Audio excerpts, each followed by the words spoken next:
All right. Hello, coffee makers, not coffee takers. He is the master of cyber farms, Alfredzo B, Nash Jr., and I, the people's chief, Dr. Joseph J. Burt-Miller Jr., and we are your hosts for the Cyber Coffee Hour. We are products of Mount Vernon, New York, sharing our experiences and stories and sharing those of our amazing guests. We aim to share knowledge, elevate understanding, and foster a sense of belonging in this vast cyberspace. So for today's show, we're going to have a coffee chat with four-time author and cybersecurity leader Zinet Kemal. Now, Zinet Kemal is an immigrant from Ethiopia, a mother of four, a career changer from the legal field, a multi-award winning cybersecurity advocate, a TEDx speaker, a LinkedIn learner instructor, and a 3 times published award-winning children's book author. Zinet is a Georgia Tech University graduate with an MS degree in cybersecurity. She earned a BS in computer science and an LLB in law. She currently works for a Fortune 500 organization as a cloud security engineer. Her children's books, Proud in Her Hijab, champions girls' empowerment, and Oh No, Hacked Again, teaches children about the importance of online safety and spark interest in young readers considering cybersecurity as an exciting, meaningful career option. Zinet was featured on Good Morning America, 11 Alive, BBC, Yahoo News, ABC News, CBS Minnesota, WCCO, and Afrotech. Zinet Kamal, welcome to the Cyber Coffee Hour. Oh my God, that is some introduction. Thank you so much. Yeah. Thank you for having me on. Absolutely. Thank you for joining us. Yeah, yeah. It's an absolute honor when we have greatness before us, and for you to join us, and because I know you're busy. You're all over. Every time I turn on YouTube, you're doing some other talk. You're on TEDx. You're doing some book signing. You got your LinkedIn course you're doing. A whole bunch of people keep signing up for it. So we're going to dig into all that, and I just want to definitely learn about you. And so again, I definitely appreciate you taking the time to stop through and just share a little bit of a time with us today. So Thank you so much. Thank you for your patience and thank you for, being flexible. I appreciate that. It's all good, all good. So we'll get right into it. So first, so your journey, coming from a legal background to become a multi-award winning cybersecurity advocate is really inspiring. So I was wondering if you could just share some pivotal moments or experiences that motivated this career change. And how do you believe your diverse background enhances your approach to cybersecurity advocacy and education? Yeah, thank you. So like you mentioned in the introduction, that I am an immigrant from Ethiopia. So I came here 10, 11 years ago. And, I was working in legal field before I moved here. And when I came here, all I thought was I want to get into tech. So I started from community college. And then that's when, just doing tech stuff because I had no idea about what cybersecurity is or anything like that. It was just like computer programming that I joined at a local community college, a 2-year college. And then transitioned to, because I wasn't sure what I was doing at that point. Number one, I lacked the background to do anything tech because in law school, they don't teach you math. So I had to take all the math classes because I thought I went to because the educational system in Africa, in Ethiopia specifically, is different because in high school, when you choose a certain path, you can only pursue a certain fields. For example, if you chose the natural sciences path, you can do, being a medical doctor, computer science, and that type of things. But then if you're choosing a social science path, that's when you can be in, economics, business, or law, that kind of things. So initially, I thought I was bad at math. So I eliminated myself from that path. So I went to the social sciences, and because I was also really good at the history, geography, and all of the social sciences fields and subjects. So I chose that path. So at the end, I chose law, and it was great. I worked before coming here at an NGO and at a government as a legal expert in government agencies and stuff like that. But coming here, it's a really bold move to choose something outside of your comfort zone, something that you thought you avoided but then you have to fully now embrace, because you have to take all the math classes, all kinds of math classes, because you're doing computer programming. And then if we're talking about the computer aspect of it, because I don't have any, the only knowledge coming here that I had was like Microsoft Word, sending emails, like the Microsoft Suite stuff. That's the only thing, because number one, we don't have access to internet and computer and that kind of thing.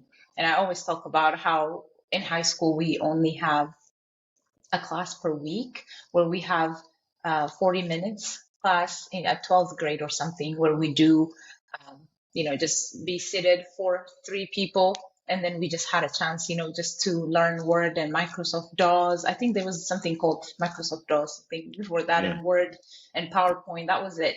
So coming here just to jump in, that was at least that was a bold move. Like, I had to educate myself a lot in that aspect of it, and avoiding the intimidation, because a lot of the people that I was sitting in classes, they were talking about, like, they did some of the projects that we were doing in college and high school, and I was like, I had no idea what they were talking about. So it was a little bit intimidating, number one, because I wasn't seeing also people who look like me in the classes. Really, really, like in most of the classes, even walking in campus, when people ask me like, well, are you nursing? That's like the assumption that they have.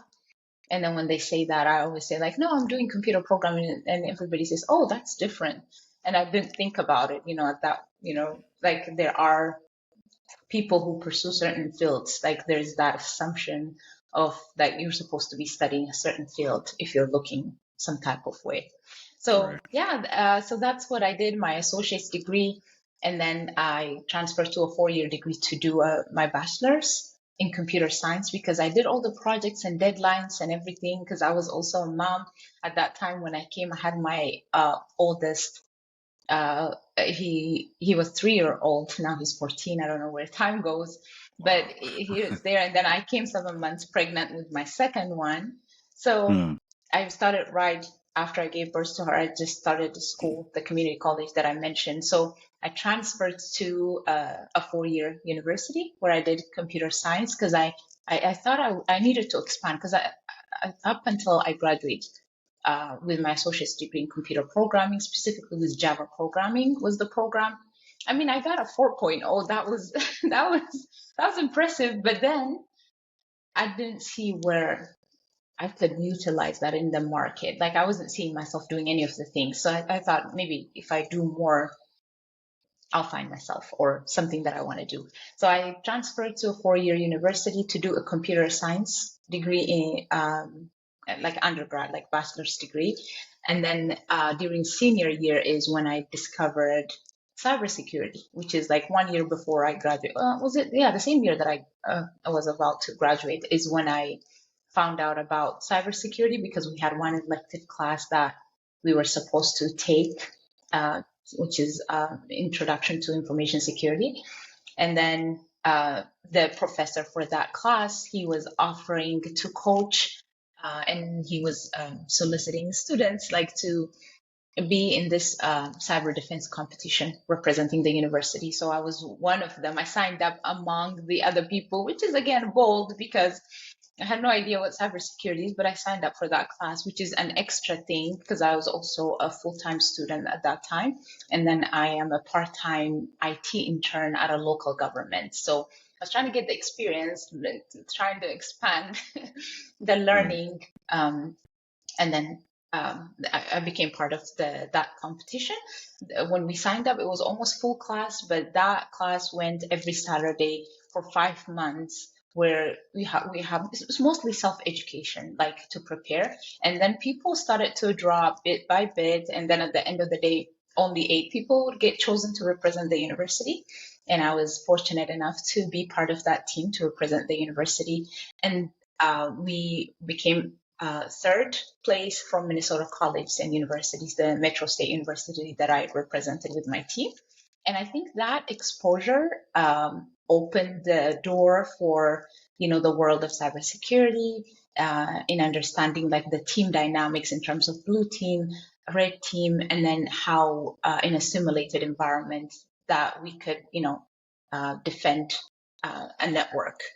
kind of thing. So to answer your question, that was it. But in terms of how does the diverse background influence me, I think coming from as a career changer, I think it gives you a lot of transferable skills that you bring in.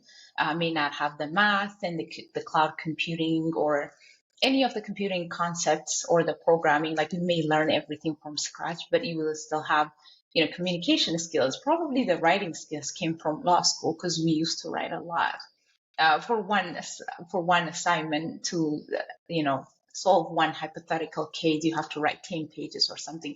You don't think about it because you drop everything and start something else. But in hindsight, there might be other skills that came, and then also being adaptable to changing things and to learning new things. I think that those things can be applied to security or problem solving. A lot of the essential skills that we talk about are important in the field. I think can be brought up from other fields as a career changer. So that's one message that I want to say is like don't discount your other experiences that you bring in from other fields. So yeah. So it's like you married those two experiences to become very diligent in the field. So let's jump into your children's books such as Proud in Her Job and Oh No, Hacked Again. Let's tackle the important theme. Let's tackle the important theme. Excuse me, of empowerment and online safety for young readers. What inspired you to write these books, and how did you hope they impact children's understanding of cybersecurity? Yeah, so I am also an author. Since 2021, I decided to write a children's books because I used to get a lot of questions from my own kids. Like I said, I'm a mom of four, so you never lose inspiration because when you talk to them, these kids, I think they know more than us. I'm convinced, if we choose to listen to them and just work with our egos, they know more, but yeah, they used to ask me a lot of questions since, even my oldest, since he was in kindergarten. Like I said, my oldest is 14 years old. He's in 8th grade. He used to ask me always, like, why do I have different hair than my friend Henry? He used to always ask me, like in kindergarten, right? And then, when you're living in a society where you're interacting with diverse group of people, you have to have an answer, but parents usually don't have an answer. But I used to answer all of their questions, not only him, but then, like, oh, everybody else is, everyone is different. Everyone's hair is created differently. Everybody's, the hair color might be different. You explain as a parent. And then my daughters, as they grow, they also started as a practice to wear the headscarf, the hijab. And then their classmates ask them questions about those things, and then from answering those, and I thought, what, if these questions are getting asked, maybe I should write a book about it. So Proud in Her Hijab is written to create awareness for other people about what the hijab is, why Muslim girls and women wear the headscarf and hijab, because a lot of the misconceptions and stereotypes that is spewed on the media, a lot of those things come from not knowing. I truly believe that it's from not knowing. So I think for our children, if we create that environment, to teach them the reason why in a friendly manner, in a story format, because I know how many parents thank me, like the teachers thank me whenever they see it in the classroom, even adults saying that, oh, this is why, now we understand, so that is one. And the other piece is also to empower the girls to be proud of themselves, because there were a time when Muslim women or girls were not proud of wearing their hijab, like they were scared to wear it outside. So this is part of who you are. If this is what you're choosing, you can continue to wear it and be proud of it. It's part of your identity and it's your faith. So that was the first book. So it was like more empowerment piece and then creating awareness. But then Ono Hacked Again came, I think, the year after, 6 months after I published Proud in Her Hijab, is when it was born, because COVID time, my kids got hacked more than once while gaming online. That was the time when they didn't have any social life. Remember, lockdown, that was like their safest space to game and interact with other people. They weren't only gaming, but they were also talking to people, right? Like their friends and stuff on site, other apps, not necessarily the gaming itself. So my son got hacked on one occasion, a different situation, and then my daughter, the same thing happened, but a different scenario. So I thought this is keeping happening. Even I'm intentional in terms of like warning them as someone who works in security, and then just as a parent, like you're trying to protect them and give them advice, and not so deeply, because that's what I discovered when I did the TEDx talk, is we don't really pay attention to that aspect of it in terms of kids. Yeah, adults, take care of yourself, because you're dealing with the bank accounts, you're dealing with a lot of the things, but when it comes to children, like what harm could it be? They're just gaming online, and but that's not the case. Especially when I was doing the research for the TEDx talk, it's quite the opposite. So it was born out of sharing what has happened in the story. So I talked about how they got hacked, and like the story goes through that, like the character got hacked, and then how she dealt with it, interacting with her family and her siblings, and what led her to the hack, and how she protects herself in the future, that kind of thing. So yeah, that was the inspiration behind it, is to through relatable stories, because these kids, if you ask them at any age group now, because the book is for middle schoolers and elementary school age group, they're all gamers. Like that's what they do. They game online. So these relatable stories catch their attention in terms of um, relaying those important messages of password security, or use MFA, or don't talk to strangers, like protect your privacy, like how it is important whatever you're putting out online stays there forever. Those kind of concepts, I think we can do well with stories that they are willing to listen to, because I see them. Like I do author visits to schools and stuff. Every time I go there and ask them, like, who plays games, everybody raises their hand.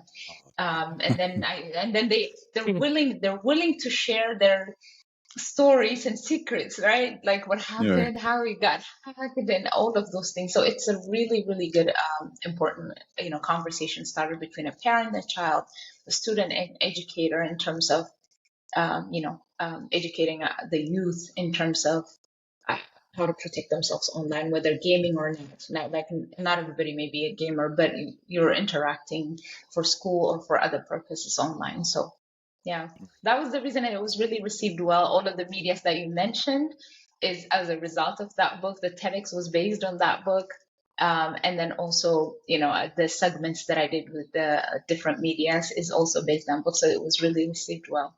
And it's also available in Spanish. So that was the goal, like to make it more available in other languages. Yeah. Nice. Well, I appreciate that, because I'm be honest with you, got a new fan now. I really appreciate your work. I'm adding it to my kiddos' wish list, because my oldest talks about the game characters like they're friends at school, and I can't keep up.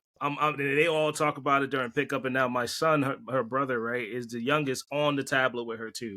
So I appreciate your work, because I'm borrowing it. I'm adding it to the wish list. I'm gonna pick it up as well. I couldn't keep up, and you're right. It's something that went right over my head. Like, who is this person they're talking about? It's a character in the game. And they also have these reading apps in games called a mirror. A mirror, they're talking about it amongst their peers like they're a friend.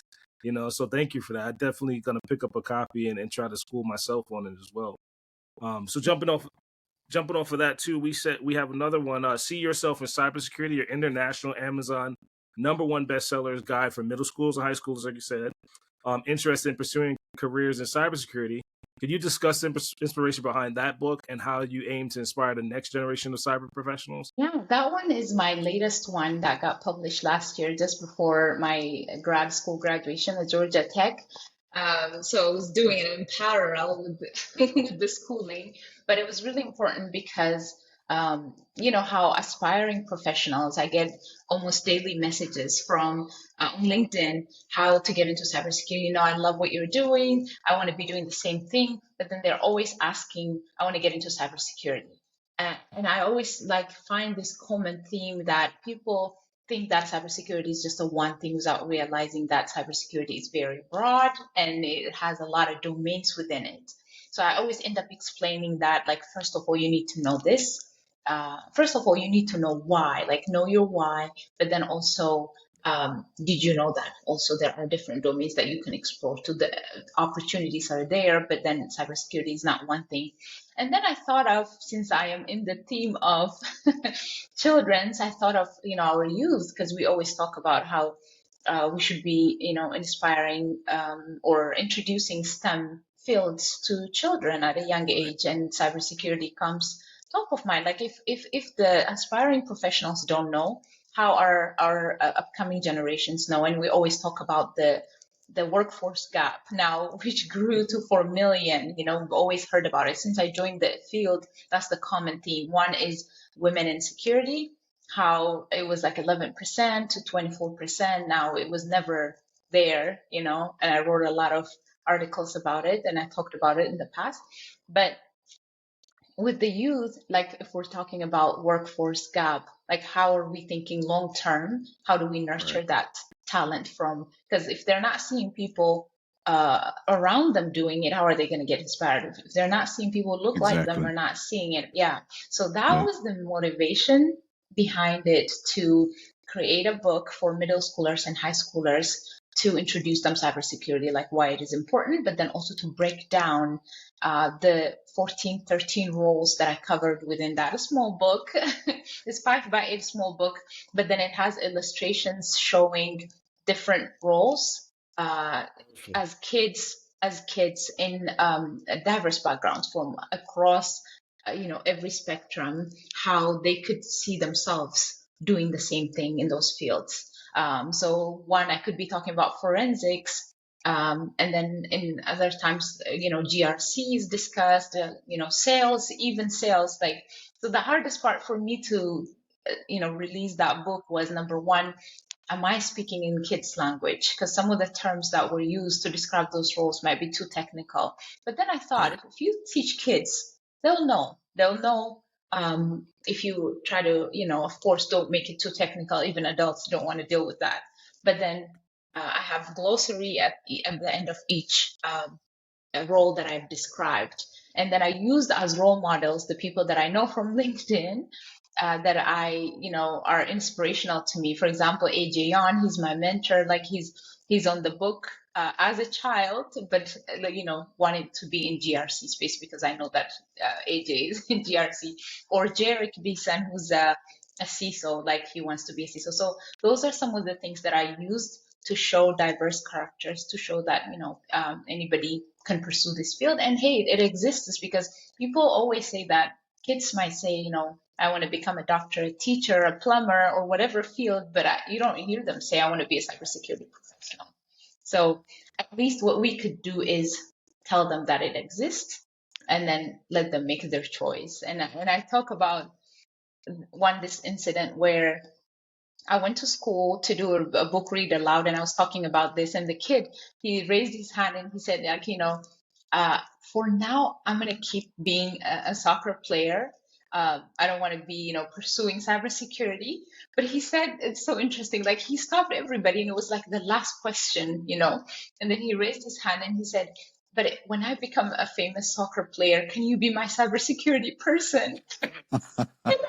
Nice. Sure, I have time, and I'm not going to be old, and I'm not retiring. Oh my gosh. Yeah, so I mean, always like create that exposure. It's always fun to do these author visits because they ask you all kinds of things. So it's fun. Yeah, that was the inspiration, and it's been great. I am in the process of getting it translated, almost done to release it in Spanish language, because it's always interesting to make sure that the books are available in different languages if possible. And then Ono Hack, the game that I mentioned earlier, was recently released in audiobook too, because more options and formats means more creating accessibility for people who can't read it. And there are different I had no idea that. I thought it was just the adults who prefer to do audiobooks too, because they don't have time. But my daughter told me that, we do audiobooks all the time, like in classrooms. So, I didn't know that. And I read that there are different benefits to also doing audiobooks for children. So yeah, those are available. So hopefully to have See Yourself in Cybersecurity in audiobook format soon as well. So don't spoil the book for me too much, but it sounds like a little bit of mix of tribe of hackers. But are the kids pretending to be in the roles? Or are they trying to gather a better understanding of the role by asking questions? The ones in the author visits or in the The book characters? the book characters themselves. Oh, the book characters themselves, they're for example, so 14 roles, right? So they are highlighting some of, I talk about, for example, Quentin, he wants to become a cyber forensics and he has these skills, some of the skills that are relevant for that you already have as a child. For example, like you may be detail oriented, so he wants to pursue this when he Nice. grows up, something like that. So it was narrated in that regard, but then at the bottom, so maybe I mentioned some word like vulnerability or pen testing, so then I just define the words at the bottom, something like that. Yeah. Yeah, that's awesome. Yep. So as a cloud security engineer for a Fortune 500 organization, I know you're deeply involved in securing cloud-based systems, but what advice would you give someone that is looking to enter that same arena? So cloud security is one domain in security. And before I get to cloud security, I worked in IT auditing, information security auditing at a local government when I started my career first. And then I transitioned to information security, AppSec, application security type of work at the state government, and then transitioned to cloud security. So that's something that I always like to always mention, is that once you get into security, like you're also able to pivot or translate some of the skills that you have to, pivot among, within domains of security, of course, based on available, opportunities or interests, right? So when I get into cloud security, I think before I started applying, or even I didn't even think of even I was just preparing myself for it. So that was late 2020. I was just studying the cloud. So that's the first one, is like, first of all, know why you like to be in cloud security, right? Know that's one aspect of security that you can be in. But then at that point, my motivation was like, everybody was going to the cloud. A lot of enterprises were migrating to the cloud. If you recall, like COVID time was huge. Right. Of course, AI came and stole the show now. Nobody's talking about cloud security. But, it's still a big thing. So I was just educating. So I started from AWS. So I pursued cloud practitioner at the end of 2020 while I was in state government information security. I even got promoted 6 months later to a senior role when I was working at the state government here in Minnesota.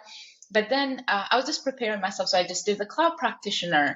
And then I did the CCSK, which is Cloud Security Alliance's certificate. I don't know if you know about it. It talks about the different, it's just cloud security. It's not vendor, it's vendor agnostic. It's not specific to any, AWS cloud or anything like that. So I just wanted to learn what cloud concepts, and then of course, I would say always pick one cloud and learn. It doesn't matter if it's Azure, GCP, or AWS, but I started with AWS. If you know one, I think it's easier to translate some of the services and the languages for others. My paths would always AWS, but then after some time, I think I also did SANS GCLD. It's called Cloud Security Essentials. It talks about the different cloud because it gives example from different cloud service providers. So I did that. But then before even I did the SANS certificate, I was doing a SANS presentation on cloud before even being in the field. So I did a presentation in 2021 at a SANS summit regarding some permission boundaries, IAM stuff, presentation there. Totally researched and everything. I did a presentation. Looking back now, it surprises me because I wasn't even working in the cloud at that point. But then those helped me for my current role because I was doing the presentation and I did a few certifications, probably just the cloud practitioner in the CCSK. And I started getting approached by my current employer. And I was saying like, no, I'm good where I'm at. I don't want it. I'm not coming, like I was resisting partly because you don't feel like you're ready. Sometimes people need to tell you you're ready there's that thing, and I'm hard on myself. So I was like, no, I'm not there. I'm just educating myself. I'm not there. No, but I'm glad that they were persistent about 3 to 5 months, and then finally, okay, let's explore this, and which I'm glad I did. So I did cloud security, solutions architect, AWS solutions architect in 2022. And then just this week, I did AWS security specialty, which is a 3-hour long exam. Yeah, how did you like 4 that days one? That's ago. a tough one. Yes, Wow. yes. I studied for 4 months. So Mhm. for people, I would say I'm actually about to publish tomorrow a blog for people, who wants to do, because you don't find a lot of resources on that one. Whenever I do any certification, I always look for how do people pass? They do YouTube videos, kind of them. It's not easy. And then they do Mhm. blog writing and that kind of thing. So I didn't find the solution architect or the cloud practitioner, because as it gets to specialty level, I guess, I don't know if there's less people or people, I just didn't find a lot of information. So I am doing that. So I'm going to be posting it tomorrow for people, because I said I will, and people are messaging me, when is it coming?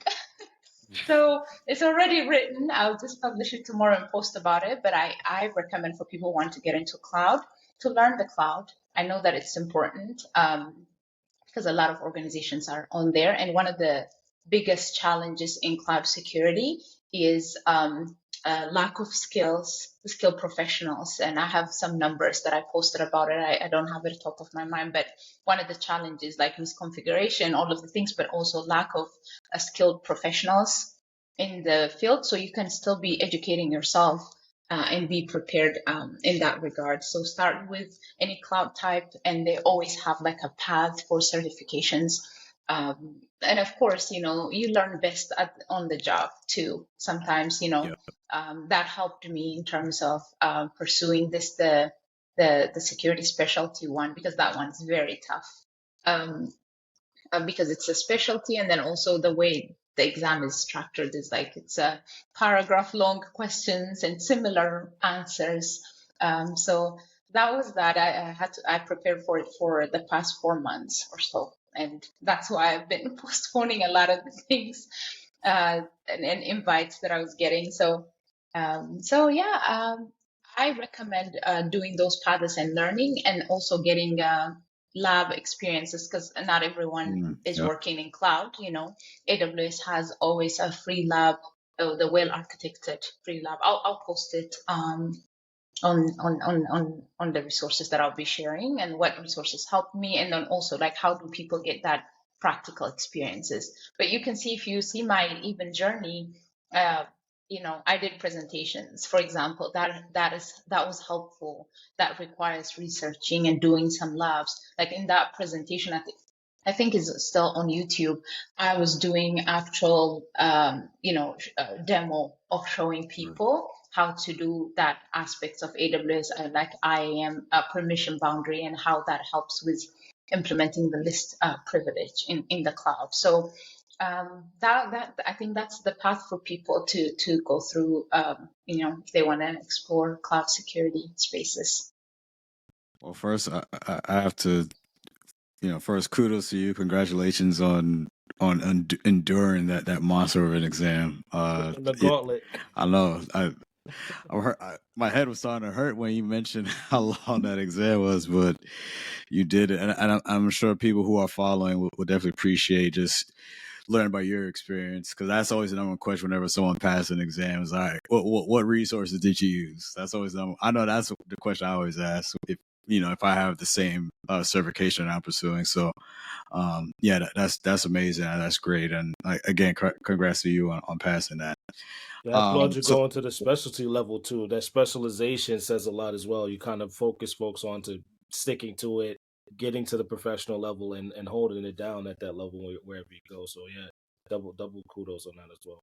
The specialty is equal to professional or higher sometimes in the Amazon camp. Adding to that, we talk about your accolades and recognitions that also include being named in the Minneapolis St. Paul Business Journal 40 under 40 in the Nice. Cybersecurity Hub Top 25. cybersecurity leader, highlight your significant impact in the cybersecurity field. So, with those achievements, what do these achievements mean to you personally? How do you use your platform to further advocate for cybersecurity awareness and diversity in the industry? Yeah, I mean, the fact that I get, pop up to other people's minds to be nominated for some of the awards, that it just makes me, very super, super grateful, let alone to win some of these awards. Like I'm living in my world always. Like I Right. don't think that people know me, whenever I go somewhere and people or do author visits, people like, I know you, and like, you guys are real people and you live close by. That surprises me all the time. Like, I know you from LinkedIn, and they want to introduce me whenever I go to, just from local events even. But then, for people to nominate you and then to win, that means a lot, and I'm always grateful for that. But I always say for people that you shouldn't be getting validation from outside, because that's not sustainable. Like, the validation should always come from within.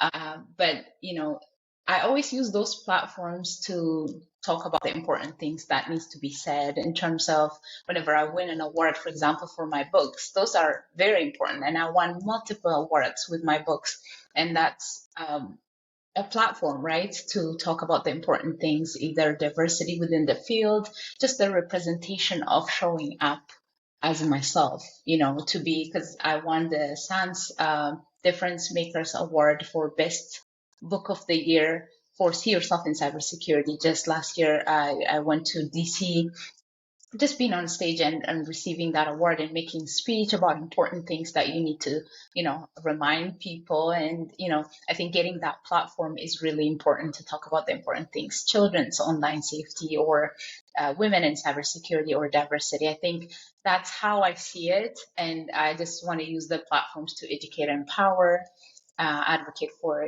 diversity, and then collaborate with other leaders and engage with other leaders. But then at the same time, I always talk about building brand. It's always part of building your brand, to reinforce what you're doing is getting recognized by other people, your industry peers, is always something that always inspires me to do more, because we don't always operate at our best level. We always have high and lows, and just whenever such things happen, it always reminds me of, right, okay, maybe I'm doing something right. I should keep going, because sometimes the journey is, if it can feel lonely sometimes, even when we're doing things. So it's always important to have a community, a sense of inspiring and highlighting other people. I nominate other people for awards.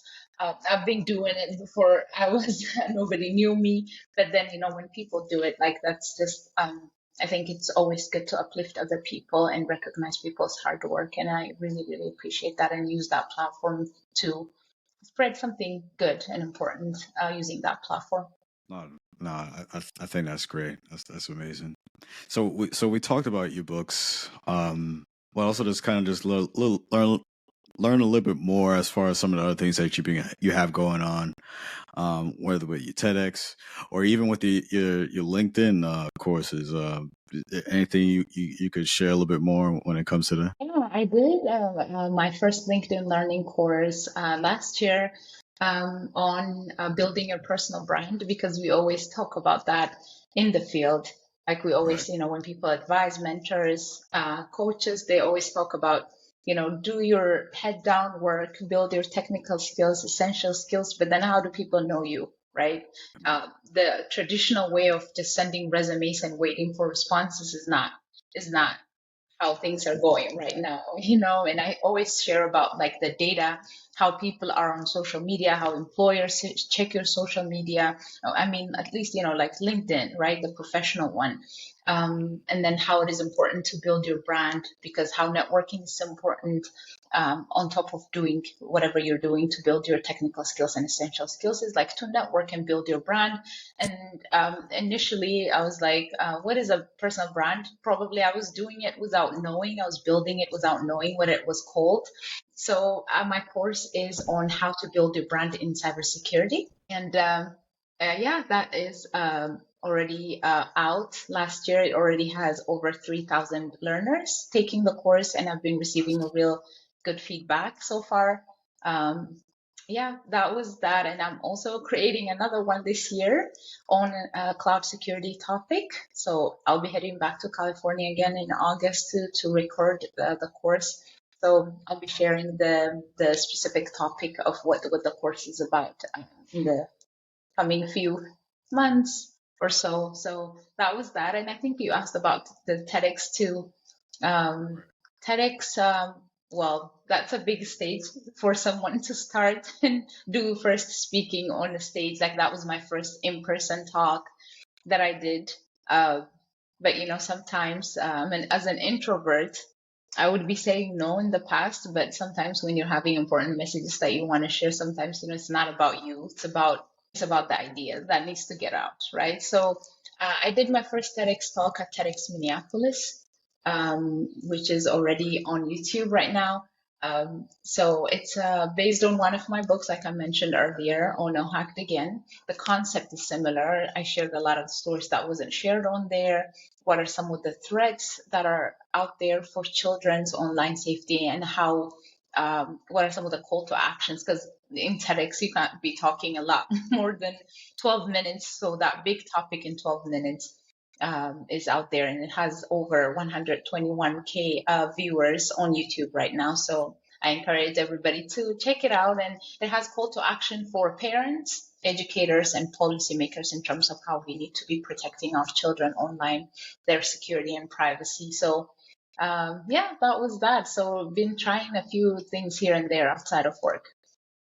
Kudos to you on that. We always joke in my family that if you ever see any of us on a TED Talk, you've officially made it. So kudos to that. That platform is officially recognized in my entire family. I'm trying to get the word out. So yeah, that's a big platform. And with that, I want to ask, in tandem to that, rather, how has cyber overall affected your career? Like, how is this with the TED Talk, your persona, your brand, the books, everything you've done and literally grinding and hustling on? How has cyber specifically affected your career? Yeah, I mean, it's like I know that I found something that I want to do in terms of, from that point of me getting involved in the cyber defense competition to the roles, because if you see me, I wasn't in the field for a very long time. It's only been 5 years, but I've been with 3 roles.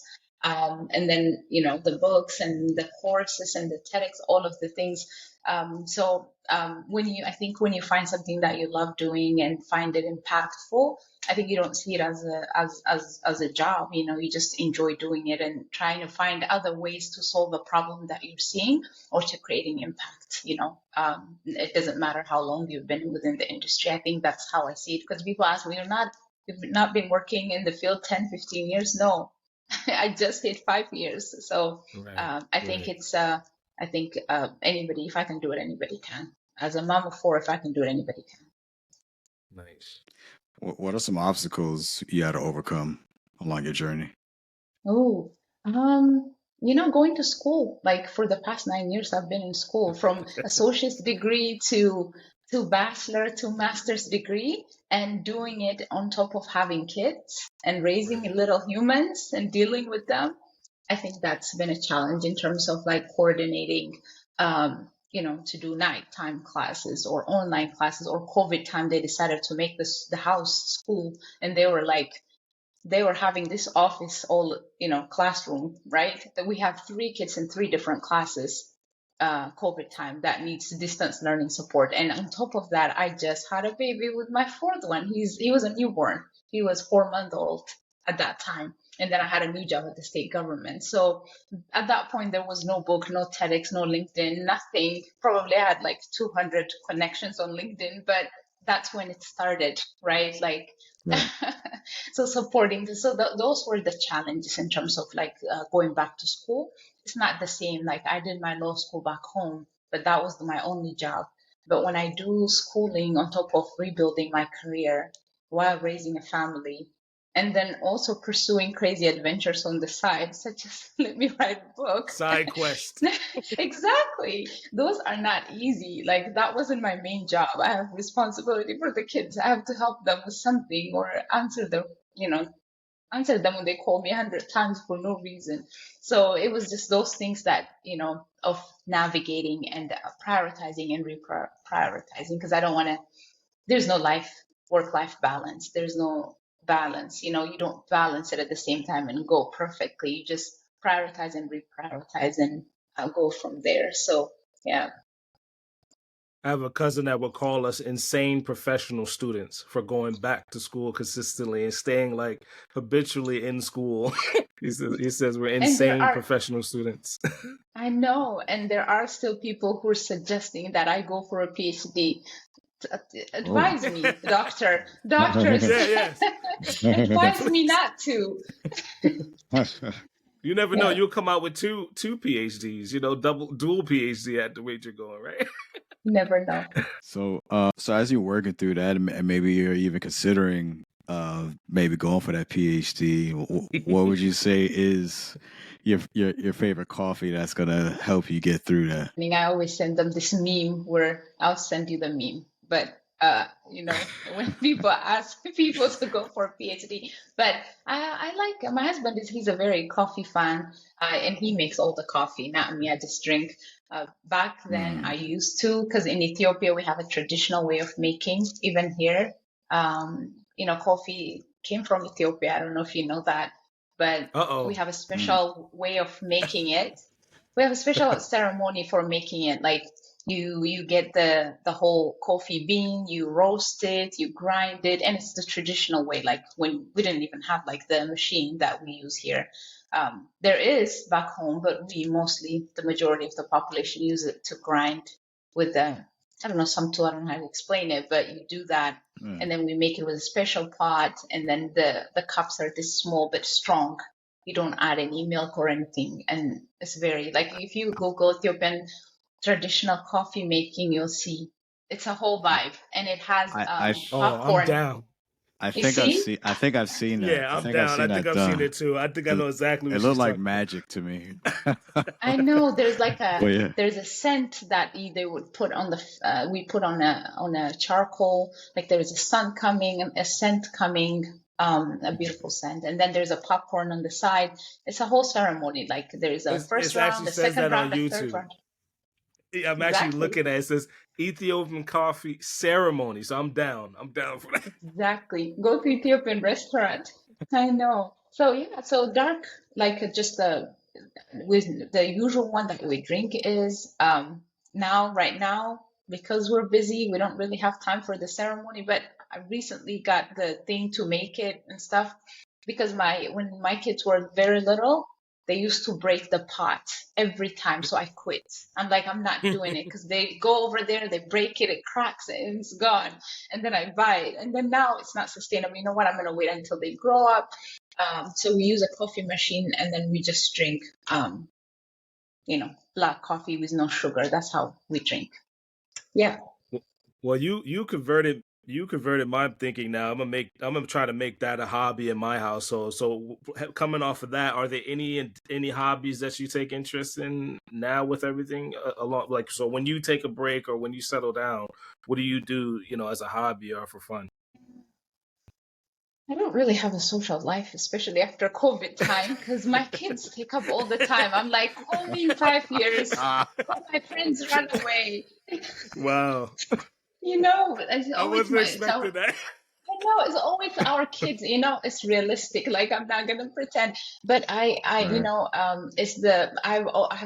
love reading books. I used to love reading books back home, especially we don't have the access. So we're like always like sharing and reading. And because also I had a better time than I use right now with the kids and everything. So I have a lot of books that I started and not finished.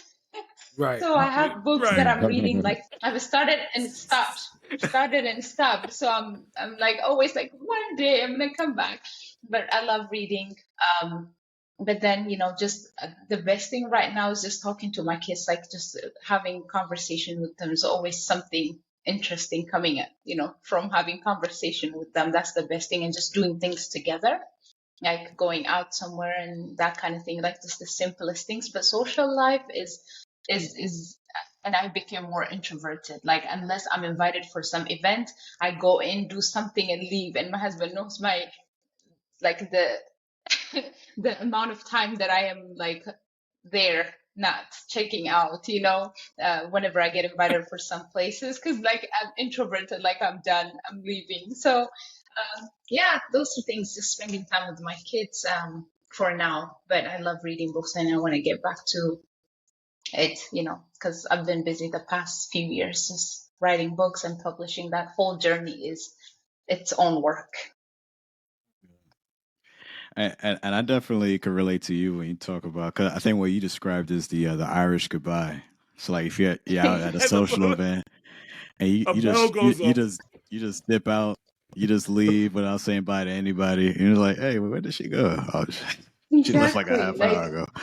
oh my God. And my husband always advises me, like, I think you get tired quickly because you're giving energy, like you're talking for Yeah. real, like you're smiling and you're talking, and then I just at some point I'm done. And then with the kids too, like the Right. kids, that's very fun in the moment, but as soon as I get in the car, I'm done. Don't talk to me. Finish.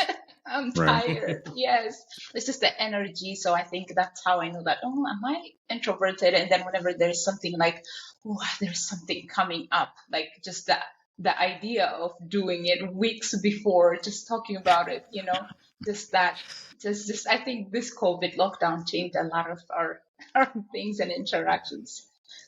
That's Yeah. interesting. Like you have a predefined tolerance for the speaking while doing a lot of speaking. That's very Exactly. interesting. Exactly. Wow. Well, you don't have to worry about that. You don't have to speak anymore here. but Right. I'm enjoying this. I'm in the house. But no, we definitely appreciate you, spending time with us here, just sharing a little bit of your story, your life with us, and also just in awe of the amazing work that you're doing and what you're doing to further the cybersecurity field. So please continue to continue doing what you're doing because it's great. It's making a big impact and it's really affecting and changing lives. So again, appreciate you coming through and sharing your story. And so before we go, is there any last words you want to share with our listeners? I just want to say, check out, what good is a book or a course or any talk that, the authors do so much work, especially with self-publishing, and with any content creation, what you're doing, the podcast or anything, right? What good is it if people don't, hear it or, use it, right? So I just want to Right. invite people, like, check out my course if you're building, if you want to get into the field, like building a personal brand is really important. I share my personal experiences through that course, or check out my books because I'm a self-published author. I don't have a big publisher, and you're competing with tons of books. So I always appreciate people. I don't go out and do vendor like selling books, but I know that whenever I do post on LinkedIn, that kind of thing, people always reach out and they're looking for 200 copies for their events and that type of thing. So I always appreciate people like support authors by checking out their work and leaving a review. That's really golden for authors' work because it takes courage, like to do something and put it out there for the world. So check out my TEDx talk. And I just want to say thank you so much for inviting me.